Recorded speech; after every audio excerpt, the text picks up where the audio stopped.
To prevail means to be triumphant despite overwhelming opposition. Prayer is generally defined as communication with God. Combining both, the expression prevailing prayer can be considered as the interaction with God that comes with the aroma of victory. This act is ceaseless and exclusive to the saints of God, those who have been born again and so are able to walk without sin. This sinlessness, while propagandized as an impossible feat, is completely possible through Jesus Christ, because for those born of the Spirit of Christ, sin becomes a choice. Jesus also proved that praying ceaselessly is possible as well. He met all the criteria for his prayers to prevail, primarily sinlessness coupled with praying the will of God. His heart was pure, humble, totally dependent on God, unwavering in faith, and consistent in prayer. He is still praying today while seated at the right hand of God, and shares this intercessory role with his brethren on earth. In his immense love for humanity, he prays God's will for their salvation. This too is the church's number one priority, as they are made one spirit with him.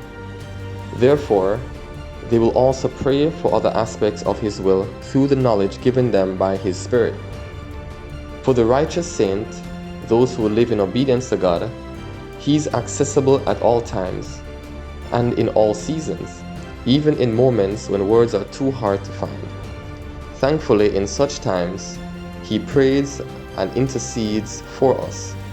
This is why he invites us to call on him, as he promises to answer and show us great and mighty things. Prayer then not only involves us speaking to God, but equally him initiating conversation or responding to us. What a great blessing it is for the saints to be able to hear and understand him, not to mention have a community of believers whose prayers can bring about healing and strength.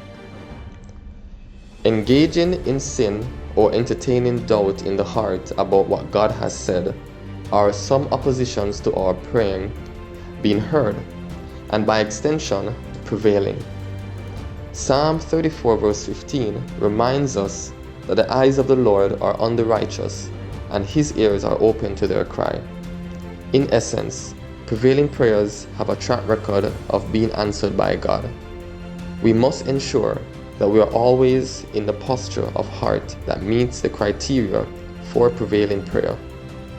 We too can have testimonies of praise like David, who declared, "I love the Lord because he has heard my voice and my supplications, because he has inclined his ear to me. Therefore I will call upon him as long as I live."